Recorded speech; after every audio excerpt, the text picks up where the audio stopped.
ओम नमो भगवते वासुदेवाय। जय श्री कृष्णा। नमस्कार दोस्तों, स्वागत है आप सभी का मेरे YouTube चैनल आर के भक्ति ज्ञान में।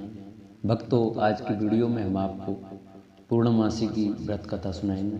तो आइए भक्तों, हम अपनी कथा को प्रारंभ करते हैं। उससे पहले जो वक्त हमारे चैनल पर नए आए हैं, जिन्होंने अभी तक हमारे चैनल को सब्सक्राइब नहीं किया है, वो हमारे चैनल को सब्सक्राइब करें। वीडियो अच्छी लगे तो वीडियो को लाइक करें और कमेंट में ओम नमो भगवते वासुदेवाय अवश्य लिखें।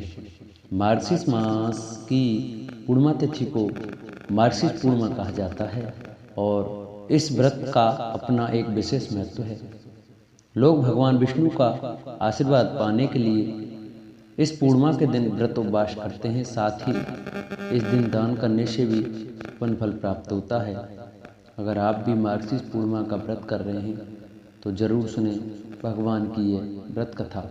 द्वापर युग में एक समय की बात है कि यशोदा जी ने कृष्ण से कहा, हे कृष्ण, तुम सारे संसार के उत्पन्न करता, पोषक तथा उसके सहार करता हो। आज कोई ऐसा व्रत मुझसे कहो जिसके करने से मृत्यु लोक में स्त्रियों को विधवा होने का भय न रहे तथा यह व्रत सभी मनुष्यों की मनोकामनाएं पूर्ण करने वाला हो। श्री कृष्ण कहने लगे, हे माता, तुमने अति सुंदर प्रश्न किया है।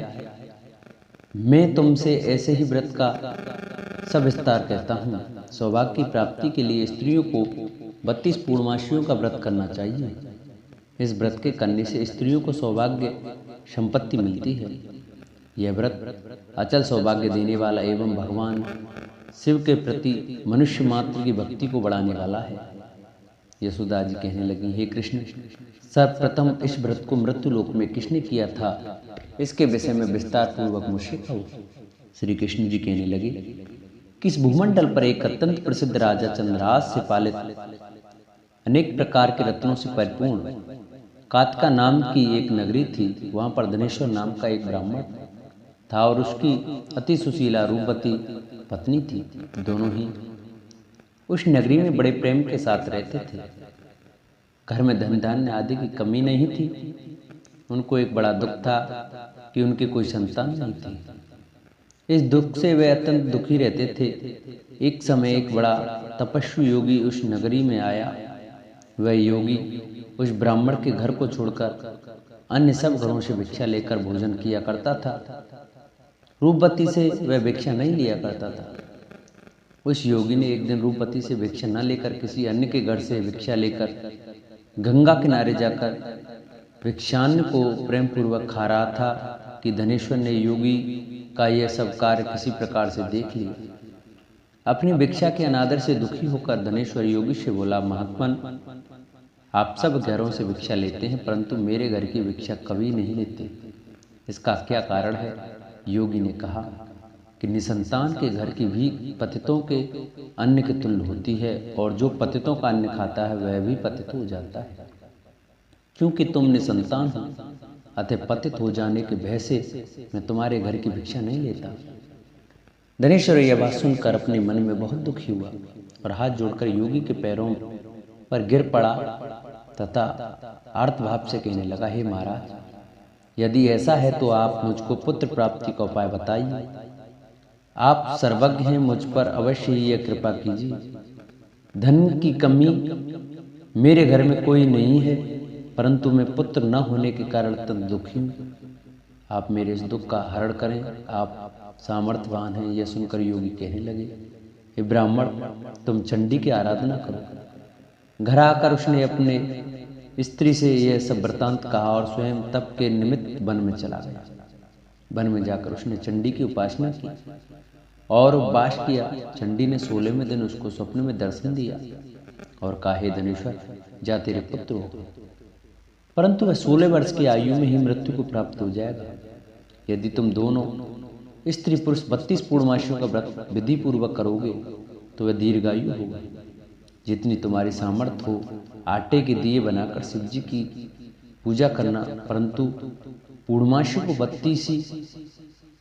32 हो जाने चाहिए। प्रातःकाल आने पर इस स्थान के समीप ही तुम्हें एक आम का वृक्ष दिखाई देगा। उस पर तुम चढ़कर एक फल तोड़कर शीघ्र अपने घर ले जाना। अपनी स्त्री से यह वृत्तांत कहना। ऋतु स्नान के पश्चात वह स्वच्छ होकर श्री शंकर जी का ध्यान करके उस फल को खा लेगी। तब शंकर भगवान की कृपा से उसका गर्भ हो जाएगा। तब वह ब्राह्मण प्रातःकाल उठा तो उसने उस स्थान के पास ही एक आम का वृक्ष देखा, जिस पर एक अत्यंत सुंदर आम का फल लगा हुआ था। उस ब्राह्मण ने उस आम के वृक्ष पर चढ़कर उस फल को तोड़ने का प्रयत्न किया, परंतु वृक्ष पर कई बार प्रयत्न करने पर भी वह चढ़ न पाया। तब तो उस ब्राह्मण को बहुत चिंता हुई और विघ्न विनाशक गणेश जी की वंदना करने लगा। हे दयानिधि, अपने भक्तों के विघ्नों का नाश करके उनके मंगल कार्य को करने वाले, दुष्टों का नाश करने वाले, रिद्धि सिद्धि के देने वाले, आप मुझ पर कृपा करके इतना बल दें कि मैं अपने मनोरथ को पूर्ण कर सकूं।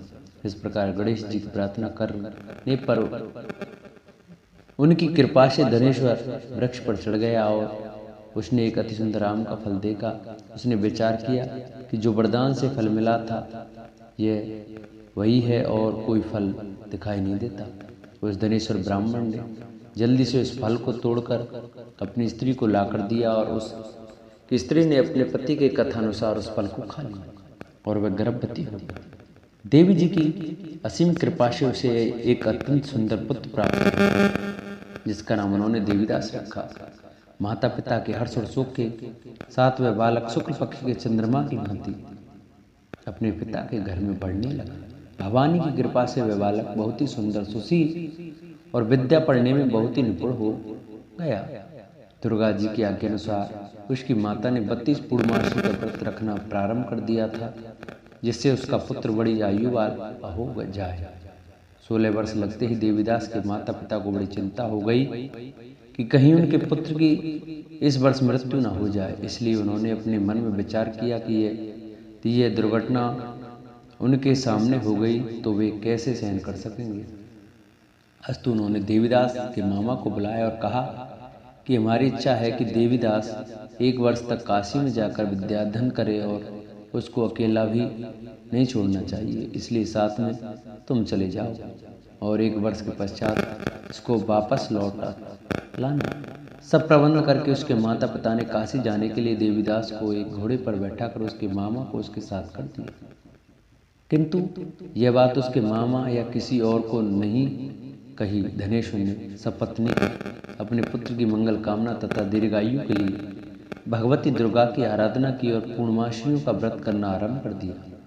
इस प्रकार बराबर 32 पूर्णमासी का व्रत पूरा किया। कुछ समय पश्चात एक दिन वह दोनों मामा और भांजा मार्ग में रात्रि बिताने के किसी ग्राम में ठहरे हुए थे। उस दिन उस गांव में एक ब्राह्मण की अत्यंत सुंदरी, सुशीला, विदुषी और गुणवंती कन्या का विवाह होने वाला था। जिस धर्मशाला के अंदर वर और उसकी बारात ठहरी हुई थी, उसी धर्मशाला में देवीदास और उसके मामा भी ठहरे हुए थे। संयोगवश कन्या को तेल आदि चढ़ाकर मंडप आदि का कृत किया गया तो लगन के समय वर को धनुर्वात हो गया। अस्तु वर के पिता ने अपने कुटुंबियों से परामर्श करके निश्चय किया कि यह देवीदास मेरे पुत्र जैसा ही सुंदर है, मैं इसके साथ ही लगन करा दूं और बाद में विवाह के अन्यकार मेरे लड़के के साथ हो जाएंगे। ऐसा सोचकर देवीदास के मामा से जाकर बोला कि तुम थोड़ी देर के लिए अपने भांजे को हमें दे दो, जिससे विवाह के लगन का सब कृत्य सुचारू रूप से हो सके। उसका मामा कहने लगा कि जो कुछ भी मधुपर्क आदि कन्या दान के समय वर को मिले वह सब हमें दे दिया जाए तो मेरा भांजा इस बारात का दूल्हा बन जाएगा। यह बात वर के पिता ने स्वीकार कर लेने पर उसने अपना भांजा वर बनने को भेज दिया और उसके साथ सब विवाह कार्य रात्रि में विधिपूर्वक संपन्न हो गया। पत्नी के साथ वह भोजन न कर सका और अपने मन में सोचने लगा कि न जाने यह किसकी स्त्री होगी। वह एकांत में इसी सोच में कर्म निश्वास छोड़ने लगा तथा उसकी आंखों में आंसू भी आ गए। तब वधू ने पूछा कि क्या बात है, आप इतने उदासीन व दुखी क्यों हो रहे हैं। तब उसने सब बातें जो वर के पिता व उसके मामा में हुई थी उसको बता दी। तब कन्या कहने लगी कि यह ब्रह्म विवाह के विपरीत हो कैसे सकता है। देव, ब्राह्मण और अग्नि के सामने मैंने आपको ही अपना पति बनाया, इसलिए आप ही मेरे पति हैं। मैं आपकी ही पत्नी रहूंगी, किसी अन्य की कदापि नहीं। तब देवीदास ने कहा, ऐसा मत करिए, क्योंकि मेरी आयु बहुत थोड़ी है। मेरे पश्चात आपकी क्या गति होगी, इन बातों को अच्छी तरह विचार लो। परंतु वह दृढ़ विचार वाली थी। बोली कि जो आपकी गति होगी वह मेरी गति होगी। हे स्वामी, आप ठहरिए और भोजन करिए, आप निश्चय ही भूखे होंगे। इसके बाद देवीदास और उसकी पत्नी दोनों ने भोजन किया तथा शेष रात्रि वे सोते रहे। प्रातःकाल देवीदास ने अपनी पत्नी को 3 नगों से जड़ी हुई एक अंगूठी थी, एक रूमाल दिया और बोला, हे प्रिय, इसे लो और संकेत समझकर स्थिर चित्त हो जाओ। मेरा मरण और जीवन जानने के लिए एक पुष्प वाटिका बना लो, उसमें सुगंधी वाली एक नवमल्लिका लगा लो, उसको प्रतिदिन जल से सींचा करो और आनंद के साथ खेलो कूदो तथा उत्सव मनाओ। जिस समय और जिस दिन मेरा प्राणांत होगा ये फूल सूख जाएंगे, और जब ये फिर हरे हो जाएं तो जान लेना कि मैं जीवित हूँ। ये बात निश्चय करके समझ लेना, इसमें कोई संशय नहीं है। यह समझाकर वह चला गया। प्रातःकाल होते ही वहां पर गाजे बाजे बजने लगे, और जिस समय विवाह के कार्य समाप्त करने के लिए वर तथा सब बराती मंडप में आए तो कन्या ने वर को भली प्रकार से देखकर अपने पिता से कहा कि यह मेरा पति नहीं है, मेरा पति वही है जिसके साथ रात्रि मेरा पाणी ग्रहण हुआ था, इसके साथ मेरा विवाह नहीं हुआ है। यदि यह वही है तो बताइए कि मैंने इसको क्या दिया। मधुपर्क और कन्यादान के समय जो मैंने भूषण आदि दिए थे उन्हें दिखाए तथा रात में मैंने क्या गुप्त बातें कही थी वह सब सुनाए। पिता के ने उसके कथानुसार वर को बुलाया। कन्या की सब बातें सुनकर वह कहने लगा कि मैं कुछ नहीं जानता। इसके पश्चात लज्जित होकर वह अपना सब मुंह लेकर चला गया और सारी बारात भी अपमानित होकर वहां से लौट गई। भगवान श्री कृष्ण बोले, हे माता, इस प्रकार देवीदास काशी विद्याधन के लिए चला गया। जब कुछ समय बीत गया तो काल से प्रेरित होकर एक सर्परात्रि के समय उसको डसने के लिए वहां पर आया। उस विषधर के प्रभाव से उसके शयन का स्थान चारों ओर से विष की ज्वाला से विषैला हो गया, परंतु व्रतराज के प्रभाव से उसको काटने न पाया, क्योंकि पहले ही उसकी माता ने 32 पूर्णिमा का व्रत कर रखा था। इसके बाद मध्या के समय स्वयं काल वहां पर आया और उसके शरीर से उसके प्राणों को निकालने का प्रयत्न करने लगा, जिससे वह मूर्छित होकर पृथ्वी पर गिर पड़ा। भगवान की कृपा से उसी समय पार्वती जी के साथ शंकर जी वहां पर आ गए।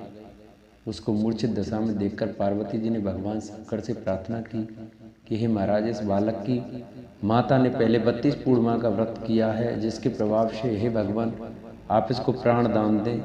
भवानी के कहने पर भक्त वत्सल भगवान श्री शिव जी ने उसको प्राण दान दे दिया। इस व्रत के प्रभाव से काल को भी पीछे हटना पड़ा और देवीदास स्वस्थ होकर बैठ गया। उधर उसकी स्त्री उसके काल की प्रतिज्ञा किया करती थी। जब उसने देखा कि उस पुष्प वाटिका में पत्र पुष्प कुछ भी नहीं रहे तो उसको अत्यंत आश्चर्य हुआ, और जब वह वैसे ही हरी भरी हो गई तो वह जान गई कि वह जीवित हो गए हैं। यह देखकर वह बहुत प्रसन्न मन से अपने पिता से कहने लगी कि पिताजी, मेरे पति जीवित हैं, आप उनको ढूंढिए। वह 16वां वर्ष व्यतीत हो गया है तो देवीदास भी अपनी मामा के साथ काशी से चल दिया। इधर उसे ससुर उसको ढूंढने के लिए अपने घर से जाने वाले ही थे कि दोनों मामा भांजे वहां पर आ गए। उसको आया देखकर उसका ससुर बड़ी प्रसन्नता के साथ अपने घर में ले गए आया। उस समय नगर के निवासी भी वहां इकट्ठे हो गए और सबने निश्चय किया कि अवश्य इसी बालक के साथ इस कन्या का विवाह हुआ था। उस बालक को जब कन्या ने देखा तो पहचान लिया और कहा कि यह तो वही है जो संकेत करके गया था। तदुपरांत सभी कहने लगे कि भला हुआ जो यह आ गया, और वह सब नगरवासियों ने आनंद मनाया। कुछ दिन बाद देवीदास अपनी पत्नी और मामा के साथ अपने ससुर के घर से बहुशा उपहारादि लेकर अपने घर के लिए प्रस्थान किया। जब वह अपने गांव के निकट गया तो कई लोगों ने उसको देखकर उसके माता पिता को पहले ही जाकर खबर दे दी कि तुम्हारा पुत्र देवीदास अपनी पत्नी और मामा के सहित आ रहा है। ऐसा समाचार सुनकर पहले तो उनकी बात का समर्थन किया तो उनको बड़ा आश्चर्य हुआ, लेकिन थोड़ी देर में देवीदास ने आकर अपने माता पिता के चरणों में अपना सिर रखकर प्रणाम किया और उनकी पत्नी ने अपने सास ससुर के चरणों को स्पर्श किया तो माता पिता ने अपने पुत्र और पुत्रवधू को अपने हृदय से लगा लिया और दोनों ही आंखों में प्रेमाश्रु बह चले। अपने पुत्र और पुत्र वधू के आने की खुशी में धनुष ने बड़ा भारी उत्सव किया और ब्राह्मणों को भी बहुत सी दान दक्षिणा देकर प्रसन्न किया। श्री कृष्ण जी कहने लगे, इस प्रकार धनेश्वर 32 पूर्णिमाओं के व्रत के प्रभाव से पुत्रवान हो गया। जो भी स्त्रियां इस व्रत को करती हैं वे जन्म जन्मांतर में वैधव्य का दुख नहीं भोगती और सदैव सौभाग्यवती रहती हैं। यह मेरा वचन है, इसमें कोई संदेह नहीं मानना। यह व्रत पुत्र पौत्रों को देने वाला तथा संपूर्ण मनोकामनाओं को पूर्ण करने वाला है। 32 पूर्णिमाओं के व्रत करने से व्रती की सब इच्छाएं भगवान शिव जी की कृपा से पूर्ण हो जाती हैं। बोलो शंकर भगवान की जय।